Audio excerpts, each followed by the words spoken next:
My father worked the same job for 31 years. Every morning, he put on his boots, drank his coffee, and went out the door before the sun was completely up. But in all those decades, he didn't tell me how much he made, how much he owed, or how much he had saved. I thought that silence meant he had it all figured out. I assumed adulthood just came with a manual that magically appeared when you turned 25. It wasn't until years later when I was sitting at a kitchen table staring at my own spreadsheet with $6,200 in credit card debt that I realized something important. Silence isn't the same as a plan, and avoiding the topic doesn't mean the math isn't happening in the background. This isn't about blaming the people who raised us. They did the best they could with the numbers they had, and usually they were dealing with their own quiet anxieties. But there is a massive gap between surviving on a paycheck to keep the lights on and actually understanding how money works behind the scenes. Most parents genuinely want the best for you, but they often leave out the exact mechanics of financial gravity. It is not because they are hiding a secret formula from you. It is usually because they assume you will just pick it up along the way, the same way they had to. But learning by accident is a very expensive way to live. When you don't know the quiet rules, you end up paying for the loud mistakes. When you are growing up, you see the visible parts of money. You see the cars in the driveway, the size of the house, and the brands on the clothes. You do not see the monthly payments that make those things possible. I learned this the hard way when I was a retail manager, buying clothes I couldn't afford just to match the title on my business card. Here's the quiet part most people miss.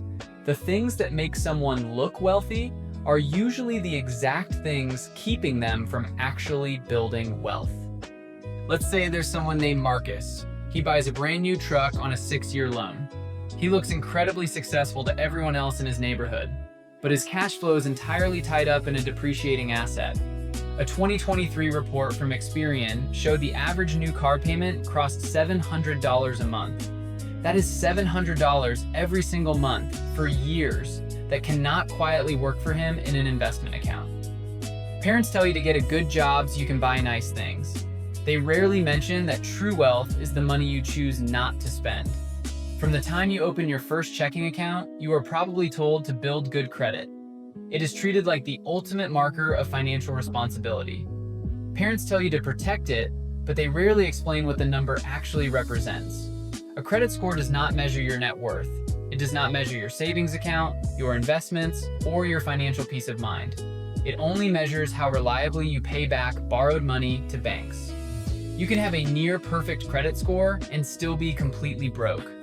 I used to track my credit score every week like it was a report card for my value as an adult. But a high score just means you are highly profitable to lenders. Eventually, I decided to stop obsessing over the score and started focusing on my savings rate instead. That's not a rule, that's just what worked for me. See if it works for you. Parents tell you to save for the future, but they rarely prepare you for how boring the beginning of that process actually is. When you first start investing, your brain wants an immediate reward. But here's the quiet part most people miss. For the first few years, your investment account will look almost exactly like a mistake. If you put $200 a month into an index fund, by year 3, the growth is barely noticeable. According to historical data from the S&P Dow Jones indices, over the last 20 years, the real heavy lifting of compounding only becomes obvious much later in the timeline. The curve is flat for a long time before it bends upward. If no one tells you that you might quit right before the math starts working in your favor, you might think you are doing it wrong because it isn't exciting. But good money management isn't supposed to be an adrenaline rush. It is supposed to be quiet, repetitive, and heavily reliant on just leaving things alone. You might have been told to keep some money for a rainy day, but nobody mentions how strange it feels to have 3 to 6 months of expenses just sitting in a regular bank account doing nothing. You might hear people say that keeping cash means you are losing money to inflation. I used to think my money was being lazy. I felt pressured to put every spare dollar into the market to maximize returns. But the job of an emergency fund is not to make you rich. Its job is to protect the investments that will make you rich, so you don't have to sell them when your car breaks down or your roof leaks. My emergency fund has done its job perfectly for 4 years, which means on a daily basis, it has done absolutely nothing at all. And that is exactly what I needed to do. We spend a lot of time on this channel unpacking these quiet truths about money. If this kind of thinking is useful to you, the subscribe button is right there below the video. It helps the channel grow, and it is really the only way this quiet corner of the internet keeps going. Now let's look at how we handle the uncomfortable parts of our money. If the only time you saw your parents talk about money was when a bill was late or someone was stressed, you learn to associate personal finance with panic. You start to think that being bad at math means you are a bad person. Let's say there's someone named Sarah. She avoids opening her banking app for weeks. She lets her mail pile up on the counter unopened because looking at the numbers feels like a physical confrontation. She thinks those numbers are passing judgment on her life choices. But money is just math. The numbers do not have feelings. They do not know if you are a good friend, a hard worker, or a kind person. When I finally started writing my purchases down in a cheap paper notebook, the anxiety slowly started to fade. The paper didn't yell at me. It didn't judge me. It just showed me the truth. Sometimes families treat debt as a quiet failing. It is something you hide from the neighbors and from each other. When I finally look at my $6,200 credit card balance, I felt completely ashamed. I thought I was the only adult who couldn't figure this out. I kept it a secret from everyone, but shame keeps you paralyzed.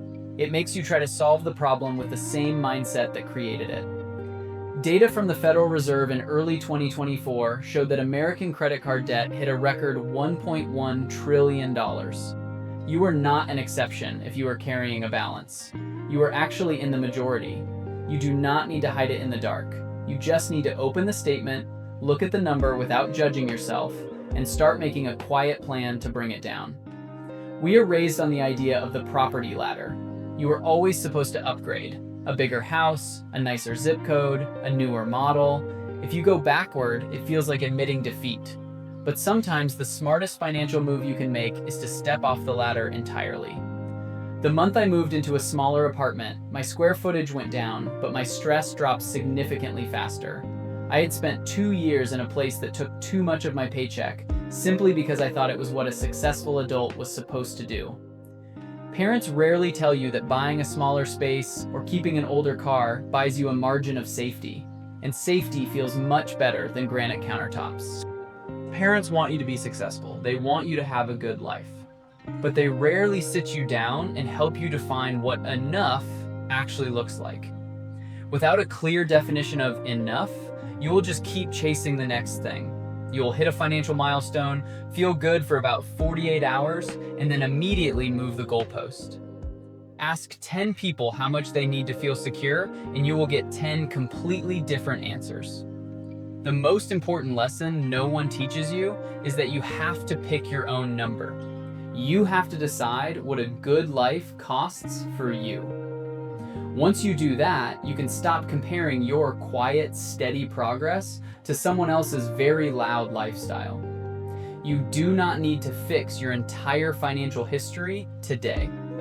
If you want to start untangling some of these unspoken lessons, try doing just a few small things this week.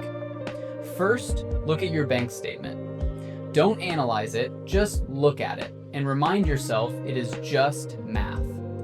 Second, write down your single biggest monthly expense on a physical piece of paper.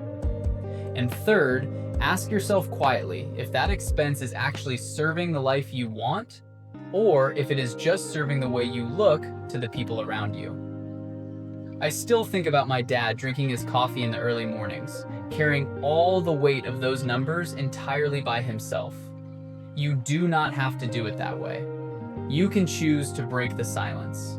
You can choose to be honest about where you are, even if you are just starting. Subscribe if you want to keep thinking this way with me, and I'll see you in the next one.